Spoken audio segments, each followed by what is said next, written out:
शुरू करते हैं आज की क्लास। यूपी पुलिस री एग्ज़ाम 2024 के लिए प्रमुख कांग्रेस अधिवेशन। तो चलिए देखते हैं प्रमुख कांग्रेस अधिवेशन। 1885 का कांग्रेस अधिवेशन, तो यह पहला कांग्रेस अधिवेशन था और ये कहाँ पे हुआ था, तो यह बम्बई में कांग्रेस अधिवेशन हुआ था। और इसके अध्यक्ष कौन थे, तो व्योमेश चंद्र बनर्जी इसके अध्यक्ष थे। तो ध्यान रखेंगे पहला कांग्रेस अधिवेशन कब होता है, तो 1885 में होता है और कहाँ पे, बम्बई में। और इसके अध्यक्ष कौन होते हैं, व्योमेश चंद्र बनर्जी। नोट, कांग्रेस के संस्थापक कौन है, तो ए.यू. ह्यूम है। ए.यू. ह्यूम इसके संस्थापक हैं। और किसके शासनकाल में यह इसका स्थापना होता है, तो डफरिन के शासनकाल में इसका स्थापना होता है। तो याद रखेंगे कांग्रेस का स्थापना कब होता है, डफरिन के शासनकाल में। अगला है 1887 का कांग्रेस अधिवेशन, तो यह मद्रास में होता है और तीसरा कांग्रेस अधिवेशन होता है। और इसके अध्यक्ष होते हैं बदरुद्दीन तैयब जी। यह क्यों इम्पोर्टेंट होता है, यह इसलिए इम्पोर्टेंट हो जाता है क्योंकि पहले मुस्लिम अध्यक्ष थे। तो जो तीसरा कांग्रेस अधिवेशन हुआ था उसमें पहले मुस्लिम अध्यक्ष बने थे बदरुद्दीन तैयब जी। और यह कब होता है, 1887 में होता है और स्थान याद रखेंगे कि यह मद्रास में होता है। अगला है 1896 का कांग्रेस अधिवेशन, तो यह अधिवेशन कलकत्ता में होता है और इसके अध्यक्ष होते हैं रहीमतुल्ला। यहाँ पे ध्यान रखेंगे, थोड़ा सा म छूट गया, तो रहीमतुल्ला इसके अध्यक्ष होते हैं। और पहली बार वंदे मातरम गाया गया था। तो जो कलकत्ता का अधिवेशन होता है 1996 में कांग्रेस का, उसमें पहली बार वंदे मातरम गाया गया। तो इसे भी ध्यान रखेंगे कि 1896 में जो कांग्रेस का अधिवेशन होता है उसमें पहली बार वंदे मातरम गाया गया था और यह अधिवेशन कलकत्ता में होता है। अगला है 1907 का सूरत अधिवेशन, यानी जो कांग्रेस का 1907 में जो कांग्रेस का अधिवेशन होता है वह कहाँ पे होता है, तो सूरत में होता है। और इसके अध्यक्ष कौन होते हैं, रास बिहारी घोष। तो रास बिहारी घोष इसके क्या होते हैं, अध्यक्ष होते हैं। और कांग्रेस का नरम दल और गरम दल में विभाजन हो जाता है। तो ध्यान रखेंगे कि कांग्रेस का विभाजन कहाँ पे होता है, तो सूरत अधिवेशन में होता है और यह कब होता है, 1907 में होता है। और इसके अध्यक्ष कौन थे, रास बिहारी घोष थे इसके अध्यक्ष। अब अगला है 1996 का कांग्रेस अधिवेशन, और यह कहाँ पे होता है, लखनऊ में होता है। यानी कि लखनऊ अधिवेशन 1916 में होता है जो कांग्रेस का अधिवेशन था। तो याद रखेंगे कांग्रेस का लखनऊ अधिवेशन जो 1916 में होता है, इसके अध्यक्ष कौन होते हैं, अंबिका चरण मजूमदार इसके अध्यक्ष होते हैं। और इसमें नरम एवं गर्म दल का विलय हो जाता है। तो जो सूरत अधिवेशन में कांग्रेस का विभाजन हुआ था वह लखनऊ अधिवेशन में क्या होता है, विलय यानी कि एक हो जाते हैं।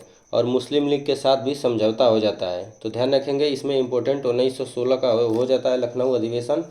इसके अध्यक्ष याद रखेंगे अंबिका चरण मजूमदार। और इसमें नरम दल और गरम दल दोनों का विलय हो जाता है और मुस्लिम लीग के साथ भी समझौता हो जाता है। अगला है 1924 का बेलगांव अधिवेशन। इसको तो इम्पोर्टेंट रखिए, क्योंकि इसके अध्यक्ष होते हैं महात्मा गांधी, इसलिए यह इम्पोर्टेंट हो जाता है। डायरेक्ट क्वेश्चन पूछ लेता है कि कौन से कांग्रेस अधिवेशन के अध्यक्ष महात्मा गांधी बने, तो बेलगांव अधिवेशन के जो अध्यक्ष थे वह गांधी जी थे। और कब होता है, 1924 में होता है। और एकमात्र यही अधिवेशन है बेलगांव अधिवेशन कर्नाटक का जिसमें गांधी जी अध्यक्षता करते हैं। तो एकमात्र अधिवेशन जिसमें गांधी जी ने अध्यक्षता की थी, इसलिए ध्यान रखेंगे। तो यह इम्पोर्टेंट है, इसे आप लोग याद रखेंगे। अगला है 1925 का कानपुर अधिवेशन। तो जो 1925 में जो कांग्रेस का अधिवेशन होता है कानपुर में, उसके अध्यक्ष बनती हैं सरोजनी नायडू। और यह पहली भारतीय महिला अध्यक्ष बनती हैं। तो ध्यान रखेंगे यह पहली भारतीय महिला अध्यक्ष हैं। अगर पूछ देगा पहली महिला अध्यक्ष बस पूछ देगा, भारतीय नहीं पूछेगा तो एनी बेसेंट हो जाएगा। तो ध्यान रखेंगे कि कांग्रेस का 1925 का अधिवेशन जो होता है वह कहाँ पे होता है, कानपुर में होता है। और अध्यक्ष कौन बनती हैं, तो सरोजनी नायडू इसकी अध्यक्ष बनती हैं। और यह पहली भारतीय महिला अध्यक्ष बनती हैं। अगर पूछ देगा कि पहली महिला अध्यक्ष कौन है कांग्रेस की, तो एनी बेसेंट। अगला है 1929 का लाहौर अधिवेशन। तो इसके अध्यक्ष जवाहरलाल नेहरू बनते हैं और इसमें पूर्ण स्वराज की पहली बार मांग की जाती है। तो ध्यान रखेंगे कि पूर्ण स्वराज की पहली बार मांग किस अधिवेशन में की जाती है, तो 1929 की लाहौर अधिवेशन में पूर्ण स्वराज की मांग की पहली बार मांग की जाती है। और इसके अध्यक्ष कौन होते हैं, जवाहरलाल नेहरू, इसलिए ये भी इम्पोर्टेंट है, तो इसे भी याद रखेंगे। अगला है 1931 का कराची अधिवेशन। तो कांग्रेस का जो कराची में अधिवेशन होता है 1931 में, इसका अध्यक्ष कौन बनते हैं, सरदार वल्लभ भाई पटेल। और गांधी जी को काले झंडे दिखाए जाते हैं। इसी अधिवेशन में जो कांग्रेस का अधिवेशन होता है कराची में, और किस सन में होता है, 1931 में होता है। तो ध्यान रखेंगे, स्थान भी याद रखेंगे और ईयर भी याद रखेंगे। तो इसमें गांधी जी को काले झंडे दिखाए जाते हैं, इसलिए इसे ध्यान रखेंगे। जितने भी ये अधिवेशन कराए जा रहे हैं कांग्रेस के, ये इम्पोर्टेंट ही हैं, तो सबको आप लोग याद रख लीजिए। मात्र कितने हैं, 7 से 8 कांग्रेस अधिवेशन इस वीडियो में बताए जा रहे हैं, जो कि एग्जाम में डायरेक्टली पूछे जा सकते हैं। तो इसके अब अगला है 1938 का हरिपुरा अधिवेशन।